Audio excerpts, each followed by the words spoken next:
We are here today to discuss Magic, the Gathering. So, you're the expertise on this. I wouldn't quite say I'm an expert. I've been playing a long time, but I wouldn't quite say I'm the expert. One moment. There we go. Alrighty. So what's some things you want to let people know about Magic? Well, this game is not for the faint of heart. It takes a lot of time, it takes a lot of effort, it takes a lot of practice, it takes a lot of money. But if you can take the time to actually sit down and learn how to play this game for what it is, I do suggest the Magic M14, 15, and the Magic the Gathering online games that have come out for the Xbox 360 and the PlayStation 3 to honestly sit down and learn how to play this game, because I think they did a phenomenal job bringing this game to light and porting it over into a console. Okay. Common questions. Obviously, Magic, when you first look at it, from someone who's never played, it's very elaborate with descriptions, and sometimes it's hard to understand the terminology. It's true. Do you feel that they should have continued to put the more basic terminology underneath the elaborate terminology? Like originally, because I read some cards, then it would say blah blah blah blah blah, has blah blah blah blah ability, blah blah blah, your upkeep, and underneath it would be like draw 3 cards, which would explain it in basic terms what you're supposed to do. Right. Right. Well, honestly, I think that the flavor of this game really comes from a lot of the abilities that are given through it. I mean, some of my favorite abilities are indestructible. I think that's just a bullshit ability, but it's a lot of fun if you utilize it correctly. I mean, and everybody has dealt with the trample mechanic, and I love trample. Trample is a great keyword ability. It's especially if you've got it on a big critter. Now explain what is trample. Well, trample just simply means that if I say have an 8/8 creature, doesn't really matter what the creature is as long as it has trample, and you block it with a 3/3 creature. My 8/8 is going to deal 3 points up to lethal to kill that creature, and then the rest of that damage is going to hit you square in the jaw. So you go from 20 minus whatever the extra trample damage is that doesn't get used to kill the creature and to kill the creature blocking it. So if it's an 8/8, you minus 3 from that, and that's what you would take. Yes. So it's basically an addition subtraction. It's an addition subtraction. It just makes sure that the leftover attack of that creature is actually put to use. It's what we call an evasion ability, because it will deal damage. It evades combat, or it evades the creature to deal damage to the player, which is what you want to do in order to try to beat your opponent. I'm sure there's plenty of things online that can explain, if you're a first-time player, you go online, it can explain a lot of these terms to you. I'm telling you right now, I've got a program on my phone that if you have a smartphone or an Android, I do suggest downloading it. It is probably one of the most comprehensive programs I've ever seen for the Android phone. It's called Magic the Gathering Familiar. Go in, take a look at the program, and download it. It's a fantastic program. You never have a problem with being able to look up a card. It has the full library of cards at your fingertips. And then on top of that, you can also look up cards' prices from the lowest price, medium price, high price, and foil price, which is something that I know that a lot of Magic players have been ranting and raving about. And I just want to let everyone know, this guy's going to end up having his own channel. The first couple episodes I'm going to air as specials on my channel.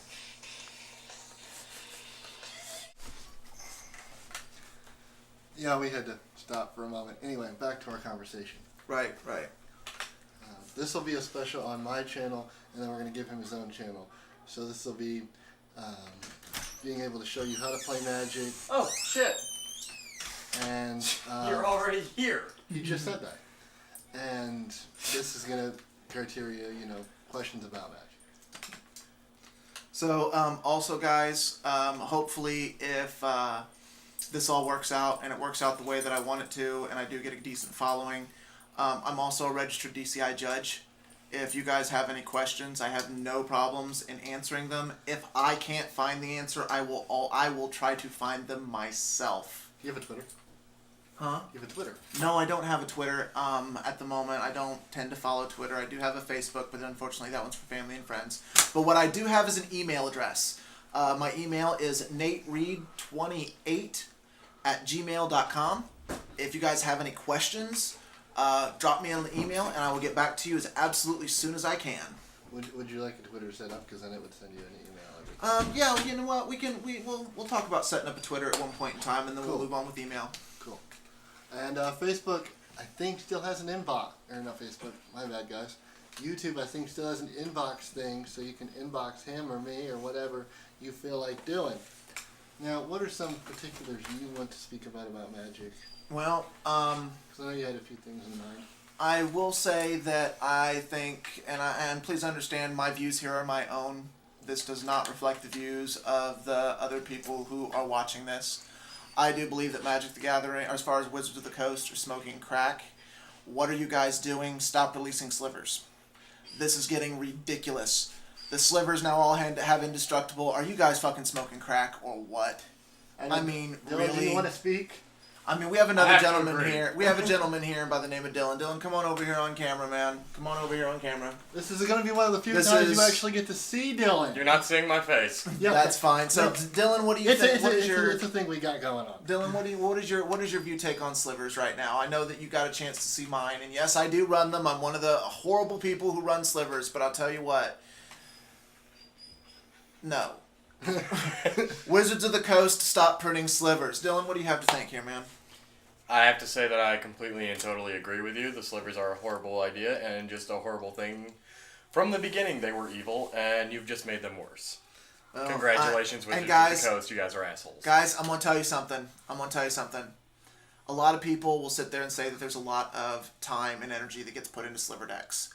I happen to agree. My sliver deck was bad. I have seen a sliver deck that one of my friends made who makes mine look like child's play. And it's a chick who made it, guys.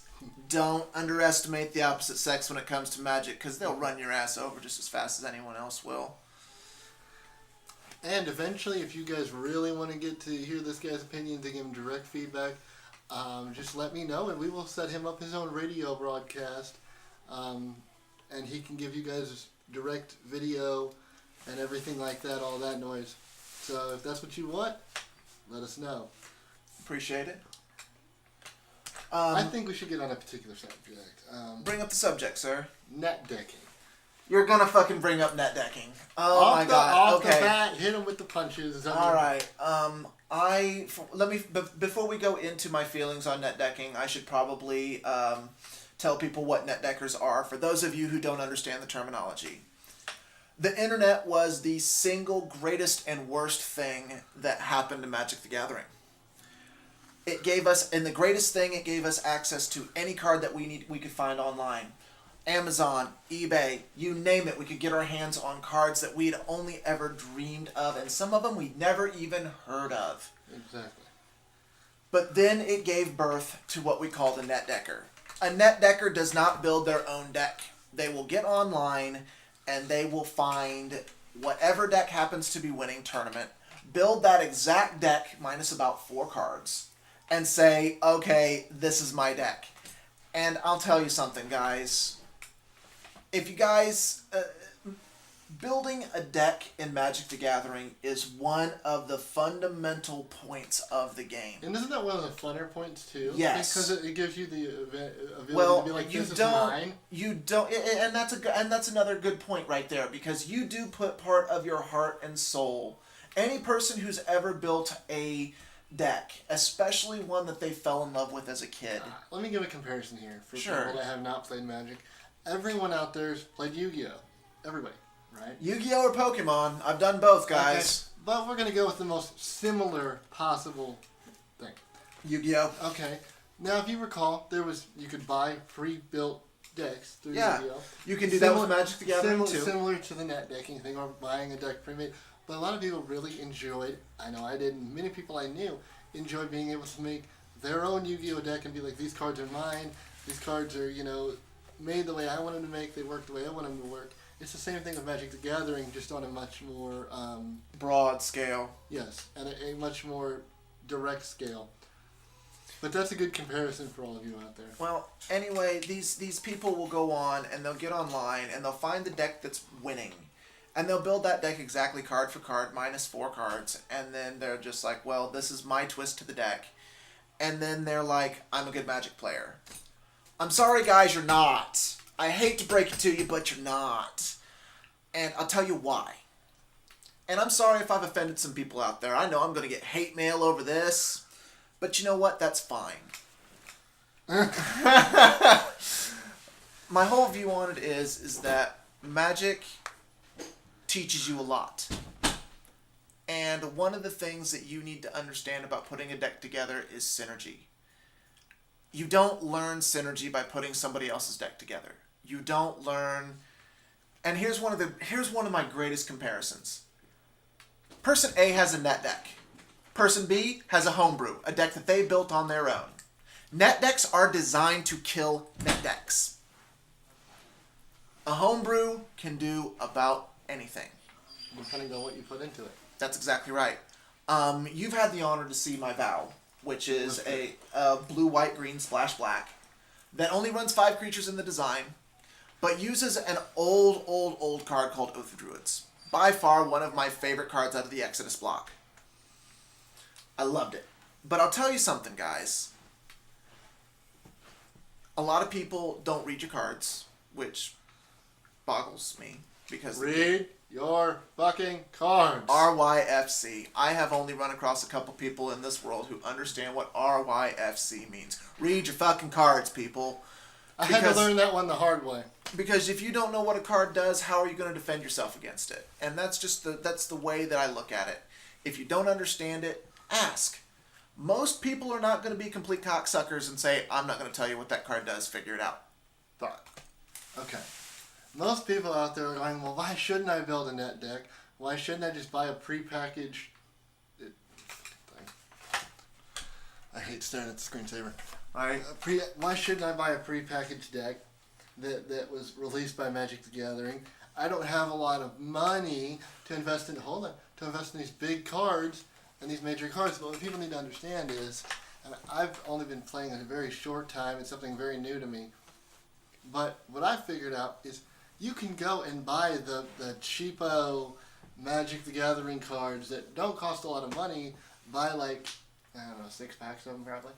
Give or take. I mean, everybody's collection's got to start somewhere, guys. This is usually if you run across a senior Magic player who's been playing for years and has 40, 50, 60,000 cards saved up that they're not using for a deck, and they see somebody new trying to get in the game. I've seen it. I've done it. They'll hand you cards and say, "Here, get started." Well, and then what I was getting at is you can buy. I've seen the packs, the little Magic the Gathering cards.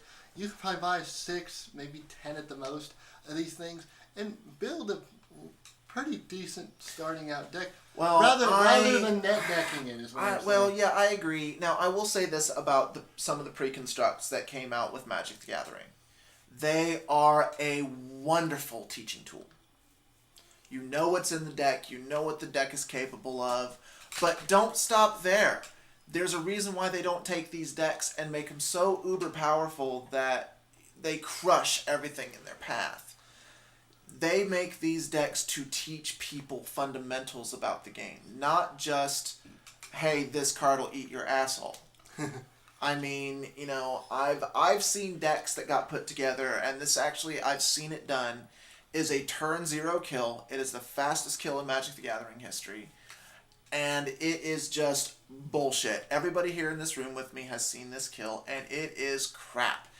If you don't know it, I'm not going to go through it because I don't have that kind of time, but I will tell you, go onto YouTube and look up Flash Hulk Magic the Gathering, and it will show you a turn 0 kill. It is the fastest kill in Magic the Gathering history. But it's also kind of like, you know, how should I word this? It's kind of like biting the hand that feeds you. It can be, yeah. I mean, in the sense that, okay, I win, but how many people are going to really want to continue playing you in a social format? That's a great point. I mean, tournaments are one thing, but a social format, and I'm not saying go to gamers and hang out with everybody there. There are people that do take this game and make it into something retardedly over the top. I've met people that will go weeks without showering because they're so in tune with playing Magic, and that's just wrong. I've seen it. And Pick those people choose wisely who you play Magic with. Well, I can't say pick and choose wisely because I've sat down with some of those guys who haven't taken the shower in a week because they're too busy playing cards. And yeah, it's a deterrent, but I love this game. I've been playing this game now 18 years this September. Right. I've gone to more tournaments than I can count. By the time everything was all said and done and over with, this game has just been a huge, huge part of my life, and I want to continue having that part of my life. And I know, yeah, I'm 33. Who gives a fuck? 18 years worth of time into this game, guys. And I'll tell you something. With this game, you play as long as I have, you do lose a part of yourself. There's a lot of sacrifices that you have to make. Very true. I'm just saying, it's the same concept as if you were to start playing, any other game. That's true. There are always the people that are just like, okay, this person's kind of going too far with this. Yeah, but, a friend of mine put it best, that if you're going to sit down and you're going to take the time to go into this game and put as much time and effort and love into it, the win's got to be enough for you. Because you're not going to get any respect out of people. You're definitely not going to get any love out of people. I'm looked down upon my playgroup. And I'm looked down upon on my playgroup because I build very, very consistent decks. And I know one gentleman that if I do happen to get the news, the talk radio spot that they were talking about, that I'm going to bring on air with me, if not via Skype. And you guys are going to hear his viewpoints. His name is Eric. He's one of my very, very dear friends. And I think he has some viewpoints that you guys would agree with too. Very true, very true. It's just, to me, people have to balance their hobbies or the things they're passionate about with their life. I mean, I'm not homeless. I work. I have 3 pets. So a lot of my money doesn't go to cards. I just don't see any reason to buy them like in packs anymore. There's literally people, I've seen it, that will camp outside of places to get cards, and it's just like, I've seen it They too. won't shower for like 3 weeks, and they're hobo camping out there with $50 in their pocket. It's like, that's not necessary. You could just wait a little bit longer and get the cards through the internet, man. But they want the cards first. That means you have to understand. Type 2, as far as Magic the Gathering, Type 2 is the most recent tournament set venue, and a lot of people who are playing here today know what Type 2 is. I'm not going to explain it right now because that just takes too much time. Just look up Standard on, as I said before, Google Magic the Gathering Standard, and it will give you all the rules and everything like that you would need for Standard. But Standard has really made a lot of people turn into sharks. It's one of those things of where I've got to have the newest cards. I've got to have them right when they come out. Because Type 2 will only really last a couple of months, and then it rotates. And when it rotates, it gets dumped into Modern. A lot more people play Modern than they do Type 2. At least people with money. Us older players, us vintage players, us Type 1 players, are watching Type 2 very, very closely because of a lot of the new sets that have been coming out. But a lot of these new sets have really been, in my opinion, crap.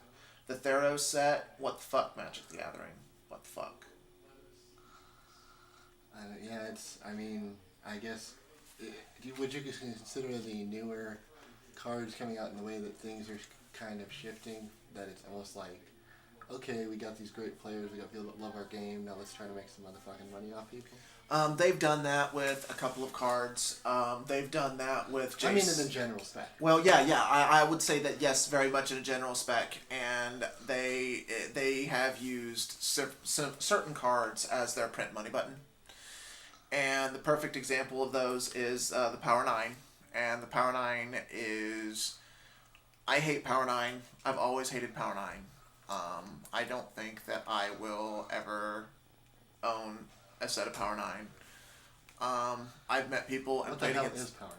Power 9 are 9 cards that were used to finish the Alpha Beta set upon the release of Magic the Gathering in December of 1993.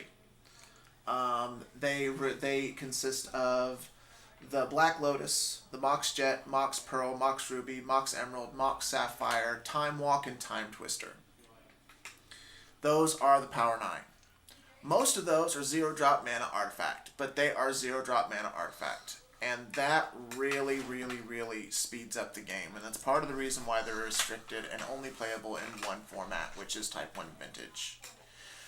They take 5 to 6 turns, depending on what you run. They take 5 to 6 turns off your game to the point of where your opponent just doesn't know what to do. And if they're not running Power 9, you just can't beat them. They are fantastically fast.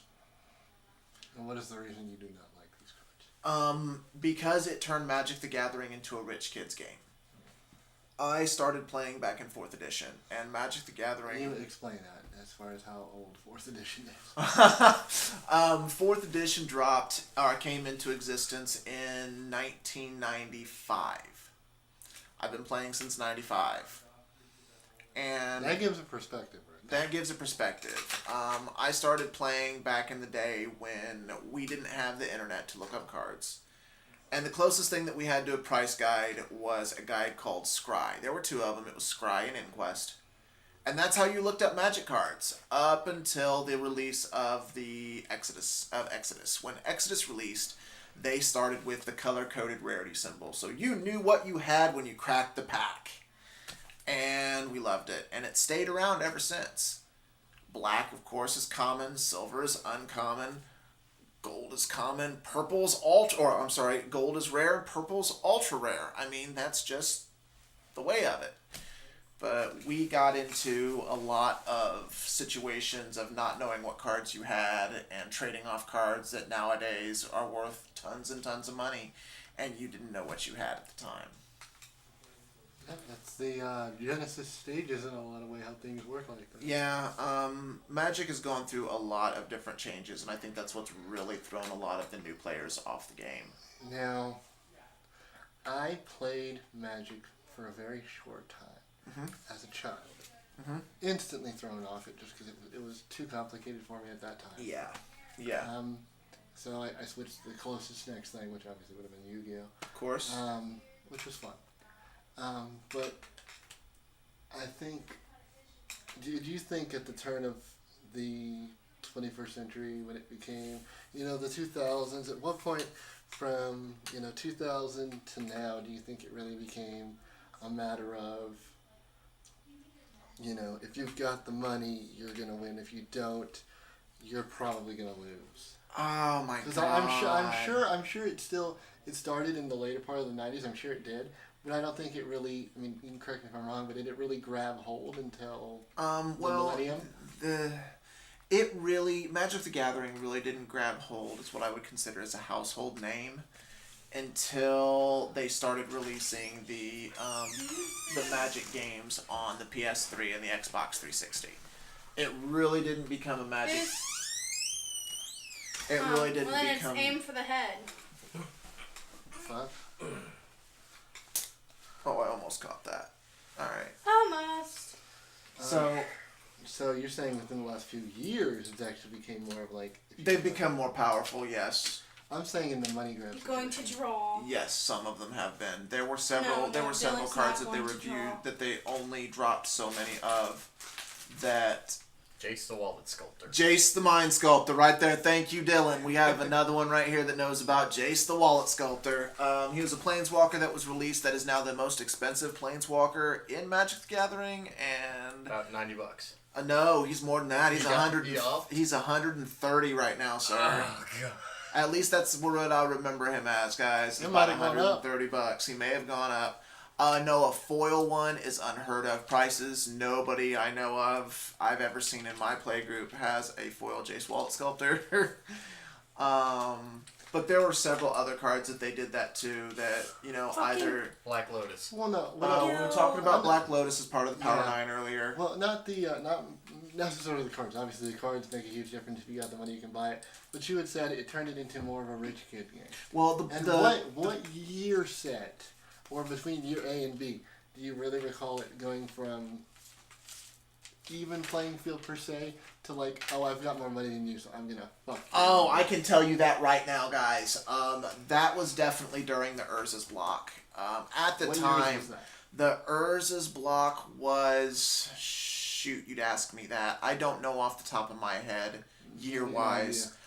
Anywhere between 1996 to 1998, somewhere in that was the drop of the Urza's block. Yeah, that's what I was trying to do. But when the Urza's block dropped, there was a Type 2 deck that they called the deck. That was a solid blue... I'm gonna fuck you up. It was horrible. It was a deck that literally made your opponent draw their entire deck, and it ran off of Tolarian Academy. And this was back before they restricted Tolarian Academy, ladies and gentlemen. This was back when Tolarian Academy was a playset. And oh my god. Right after that tournament was done, ladies and gentlemen, they they restricted the shit out of that card. That was one of the few that just made me want to cry. And they only ever produced 3 of those lands that did that. There was Gaia's Cradle, which was 1 green mana for each creature you controlled, which right now, because they unrestricted it, is a $130 card, non-foil.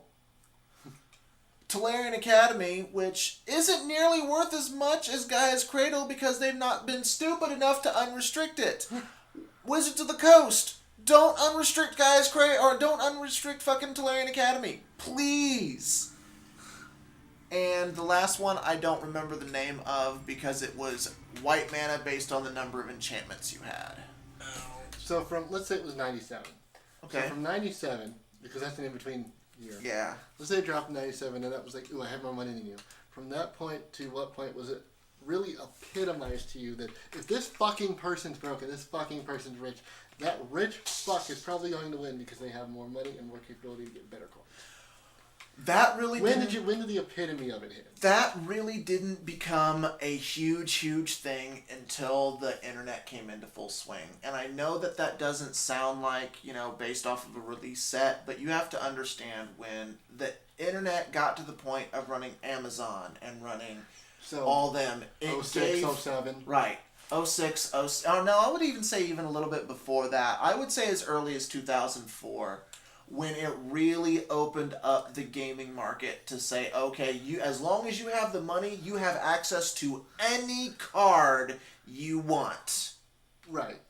And as long as you have the time and money, you will have power cards. Because back when I was playing, it was what we called shoebox magic. You played with the collection that you had, and you were really only trading with people who were in your playgroup. Or people you just happened to... Or people you just happened to run across. And there weren't many of us, guys. Back in the early 90s when this game debuted in 93, I started playing from 95. You could walk into it in 1995, you could walk into a room of 10 people and say Magic the Gathering. And you may get lucky and get one person who goes, I don't play it, but I know someone who does. I mean, I'm sure there was shit tons of people, but there was such a... I'm about to disable that damn thing. I'm sure there was shit tons of people, but there was so much of a gap because you didn't have as easy of communication. Right. I'm sure there was motherfuckers in Japan, in Germany, and all over the goddamn place that were already playing this game a year and a half before it released. It wouldn't shock me. Well, the first time that it debuted, the first time that Magic the Gathering debuted, Magic the Gathering was not debuted in Japan. Magic the Gathering is a strictly 100% USA game. USA game, guys. But I'm saying once they got out, I'm sure they transported shit to other countries. Well, yeah, but they didn't. But Wizards of the Coast didn't go global until nearly a year after the release of Alpha and Beta. Right, but I'm saying by the time you started playing, there was probably... Oh, they were all over the world, guys. But you couldn't reach these mass amounts of players. No. Because it was like, okay, you've got maybe 3 states that you can travel to where you can meet 10 people, 20 people, 30 people. And that's where it was.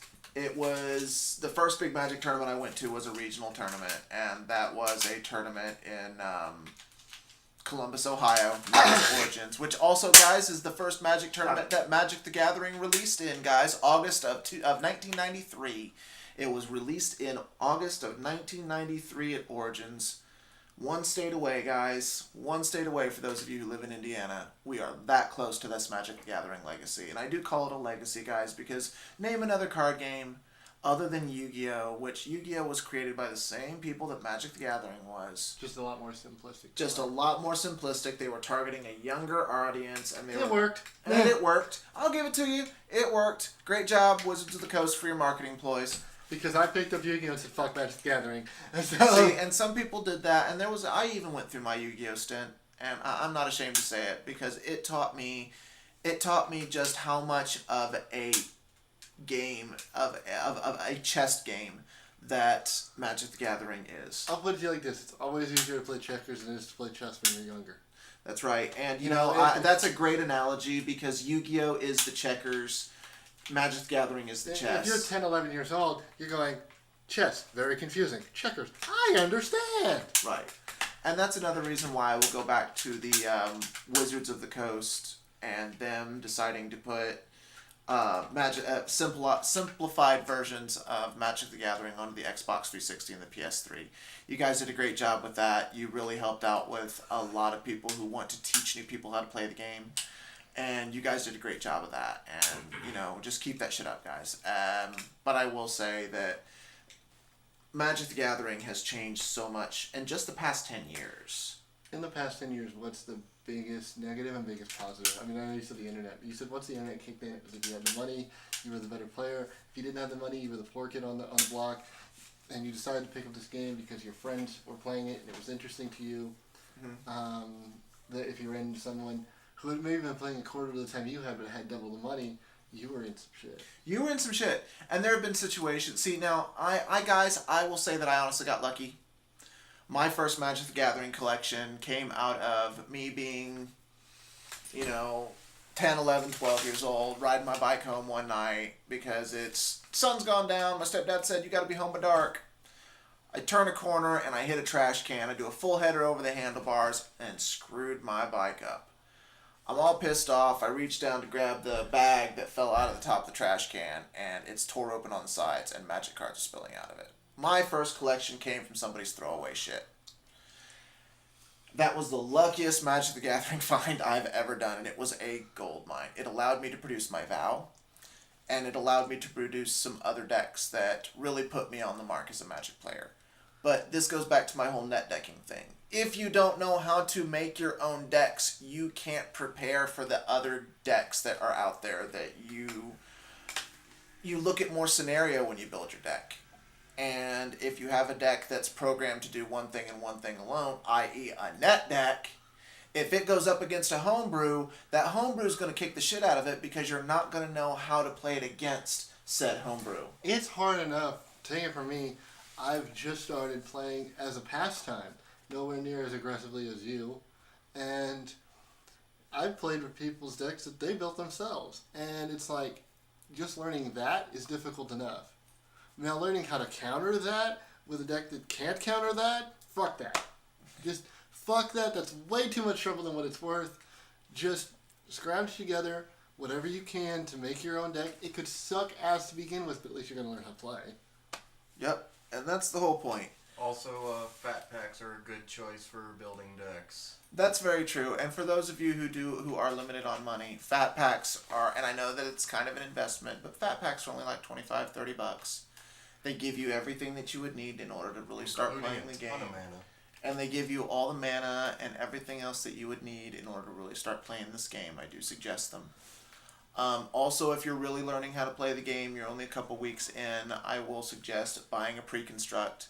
Because the pre-construct will give you a base idea on how to play the game. The hell's a pre-construct? A pre-construct are the decks that we were talking about just a little bit ago that you see at Walmart. Oh, That so they're not a they're net pre-packaged. They're They're not a net deck. deck. They are a pre-construct, which yes, you can go online and look up at what cards are in the pre-construct, but these pre-constructs are not built to eat your face. Nate, So, there's a couple of pre-constructs actually in my stuff. If you just start opening boxes, you'll find oh no, it's good. I think I did. I've been referring them back to the internet and things like that for any terminology that I don't have time to go into. So, what would be the most positive thing you've seen over the change, of course? And what would be the most negative? I mean, obviously you said the internet's the most positive, Well, but aside from that. The most positive thing that I've seen them do with Magic the Gathering in recent years was Let's give it a 10-year time frame. A 10-year time frame. Okay, that's even better. We'll do a 10-year time frame. Was 14, actually. We'll go back to 2000. Okay, and that was the introduction of the stack. Before the stack, it was you had sorcery, you had instant, you had interrupt. Interrupt was faster than an instant, but there were all kinds of rule snafus, and a lot of people got into a lot of big arguments and caused a lot of people to walk away from the game. But please understand, Magic was in its infancy, and it took time to iron this all out. Wizards of the Coast dropped the stack. And the stack just simply means it's a situation of where if I play a spell, my opponent plays a spell. Then I play a spell. And then my opponent plays a spell. Once everybody's done playing spells, you resolve the stack backwards. The last one that got played is the first one to happen. And so on, and so forth, and so on. Makes sense. And them bringing in the stack, and this was at the beginning of 6th edition, when they brought in the stack, it radically changed the game. And at first it scared a lot of us because there were a lot of new rules to learn. But once it was all said and done, the stack really revolutionized the game. And in my opinion, that was probably the single best thing Wizards of the Coast has ever done. Was In the last 14 years. In the last 14 years, yeah. What's the most negative thing you could think of? The power creep. And when I say the power creep, I know it's a very general term, but I want you guys to understand something in my argument. I've been playing this game a long time. When I first started playing this game... Momentary. That's the last time I'm doing that. That pops up again. I'm just disabling it. That's on the fine. computer. Power creep. Power creep. Power creep just simply means when I started playing this game, everybody knows Sarah Angel. She's a 4/4 flying vigilance for 2 white and 3. Absolute. Everybody had a playset of her in her binder, and at one point in time, she was a $30 card, ladies and gentlemen. It was the shit of cards. It was it. But now, fast forward 8 years, 9 years, you get Baneslayer Angel, which is a 5/5 flying life link with Pro Demon, Pro Dragon for 5. What are you going to take? A 4/4 with Vig? No, you're going to take the fucking Baneslayer Angel. And that's what I mean by power creep. You look at the casting cost of a creature, you look at the abilities of that creature. If they don't match up, there's something wrong here, ladies and gentlemen. And the power creep has been slowly and slowly getting worse. And when I say worse... I do want you to elaborate more on what you feel the power creep is. Well, it's... As it regards to the game. I mean, I get the analogy there with the... Well, it's them producing steadier and steadier, more powerful cards. They started with this one card that was great back in the day. But because that card is being outdone by another creature, and that one outdone by another creature, and that one outdone by another creature. But all their casting costs are the same. Right. And it's because of the abilities that they're releasing. It's because of all of the new keyword abilities that they're releasing. All of these things are coming into play as far as power creep. 10, 14 years ago, indestructibility was not something that anybody had ever heard of. The best thing that we had was Color of Protection. And that still didn't stop a fucking white creature from being offed by a Wrath of God. But yet, now we have indestructibility. You straight have to remove that motherfucker from the game. There is no killing it. Do you feel that's... I mean, you have one in your deck, but do you feel that's unfair? I wouldn't quite say unfair. Unjustified, maybe. Maybe unjustified is a better term. But as far as unfair, no, I don't quite consider it unfair. Because, I mean, honestly, if you spend the time and the money and the resources to put a deck together that will put whatever this indestructible thing is on the board, you deserve to have it on the board if you got it past your opponent's counter, or your opponent's control, or your opponent's artifact destruct, or whatever it so happens to be. But then again, we go back to the point of if someone has the money, they're better at the game. That's right. So there is where you have the I guess the slow-eating cancer of the game at this point. Well, it can be, yes, but I will tell you this. There's a difference between a net decker going out and spending money and putting together a deck that isn't his.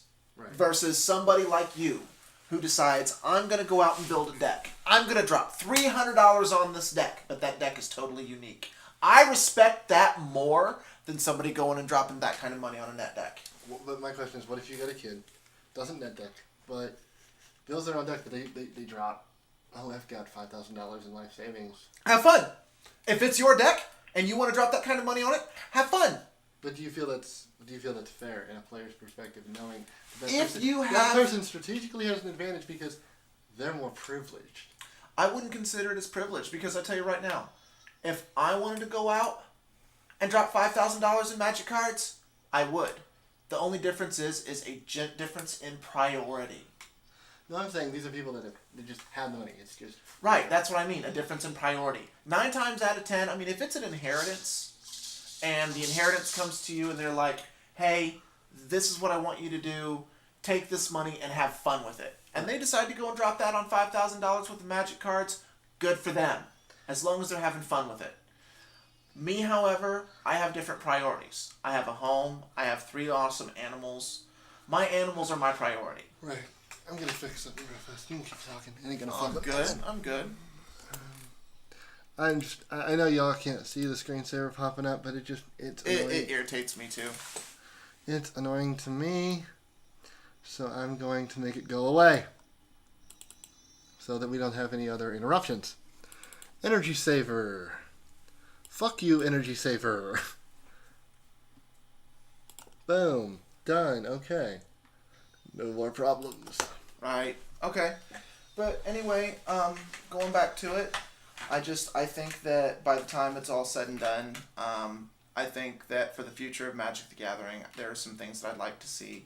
I just really would like to see Wizard of the Coast stop making slivers, at least for a while, because these last ones were just horrible. Please stop making slivers, guys.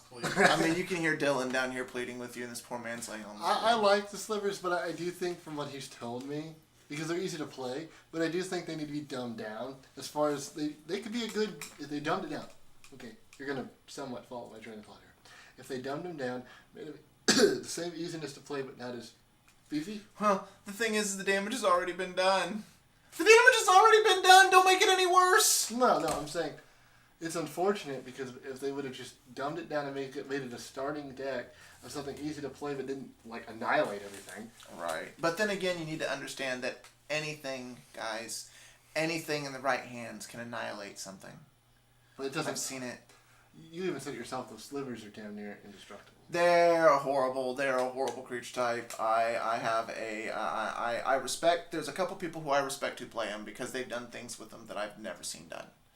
But 9 times out of 10, it's slivers, and it's I'm gonna drop. I've got the creatures on the board. It requires no other thought. Swing, and there's no other thought behind it. Now, I have seen people who run other kinds of sliver decks, and there's a lot of thought, and there's a lot of synergy, and and that's great, guys. Keep that kind of magic up. But the people who just run sliver decks just go drop. I win. Go take care of that, please. And please hit him for me. Roger that. Cat's getting some pussy. Hold Roger on. that, Roger. So anyway, guys. I guess back to original point. The thing you said was the most negative was Power creep.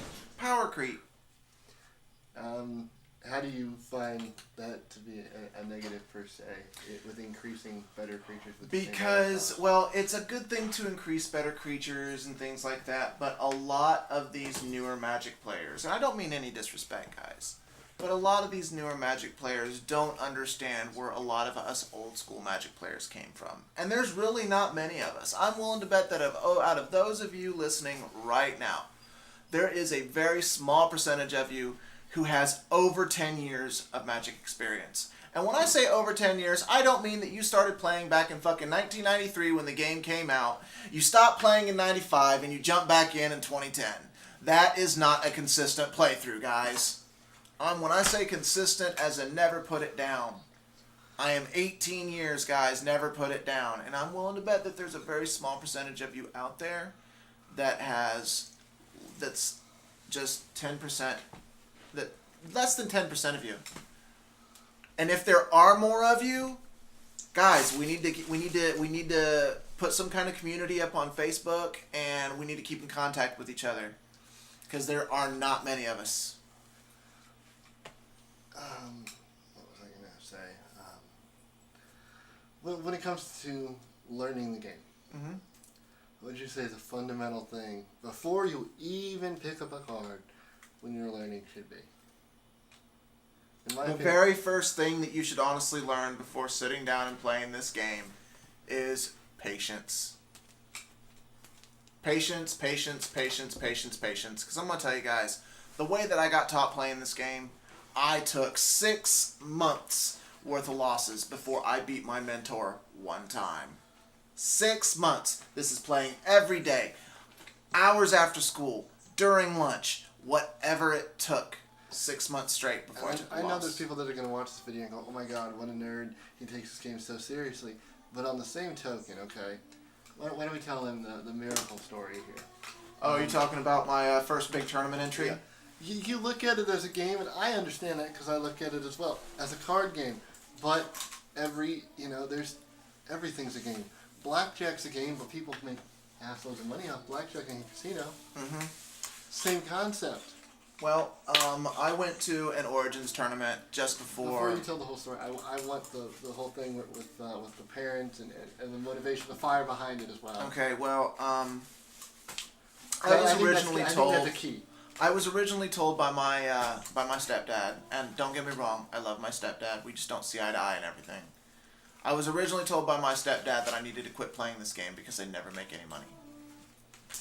It was something that was just you just need to stop investing time, stop investing money. You can go toward better pursuits. And I got very, very, very angry over this because I felt that I had the skill to go in and do something with this game. Well, we went to our first Origins tournament, and this Origins tournament was the pinnacle of my Magic career. It was my first regional tournament, and in a 4-day tournament, I pulled down $167,000 after taxes.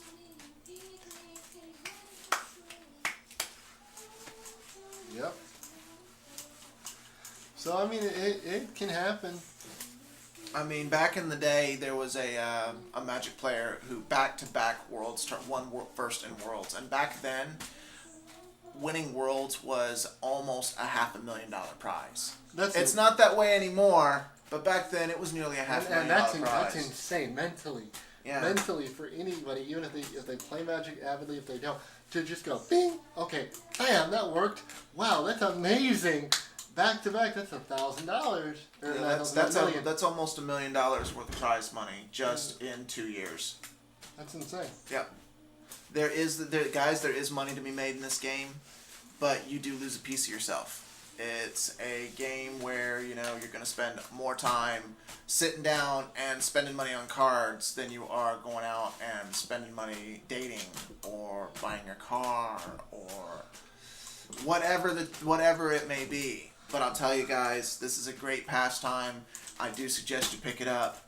Enjoy it because honestly, guys, in my opinion, it's one of the greatest card games on the planet. So you're saying even if someone's not going to invest hundreds upon hundreds of dollars, just to pick it up and enjoy themselves. Just to pick it up and enjoy yourself, guys. You never know where you're going to end up in this game until you try to play it. You Pick might it like up. it, you might hate it. You might like it, you might hate it. If you hate it, at least you said you gave it a try. This is a fantastic game. It's been around, like I said, since '93. A lot of people really didn't know it as a name until Wizards of the Coast did the smartest thing they could have done and put it on the console. Well, actually, I think there was one other key to that. What's that? My curiosity gets me. They actually made a TV show for a very short time. It was extremely short. It was extremely short, and that's the problem. It got canceled. But while it was aired. It may have picked up a little traction, but you have As to far as intriguing to the game. But you have to understand, guys, and this is what I'm going to Because say I didn't here. know what the hell Magic the Gathering was. I saw the show and I'm like, Magic the Gathering. And I see like 2 episodes and I'm like, okay, that was interesting. But then I remembered somebody brought me the cards and like, hey, check this out. I found out about this thing called Magic. It's so much more badass than blah, blah, blah, blah, blah, blah, blah, what was going on at the time. And I just was like, hey, I've heard that before. And that's going to, fuck. That shouldn't be happening. But that's just one of those things, I guess, It is. Well, ladies and gentlemen, thank you very much. I want to say thank you to my buddy over here, Kyle, also known as Cass. He's a very good friend of mine. I want to say thank you to Dylan for his input. Otherwise known as the masked one. Thank you guys very much for hearing my rants. Like I said before, my opinions are my own. They're not shared by anyone else. My opinions are my own. If you guys need me... Wait, one final thought. Do not be a douchebag when you play this game. What I mean by that is not like you. You're not a douchebag. I am a douchebag. Come on, man. Call a spade a spade. I'm talking about those people that I have more money than you. I have better cards than you. Go fuck yourself. Those kind of attitude of people, if you got that attitude in that mind frame, it's first and foremost, aside from the competitive edge of it, it is a card game. It is not meant to be used as a way to degrade people and hurt people and make them feel like less of human beings. That's right. So keep that in mind. Be positive and courteous to others. Pick up the game. Enjoy yourself. And that's that. Peace out, y'all. Peace, guys. Thanks for listening. And we're out. The call spade a spade. It got canceled. But I think it did pick up traction.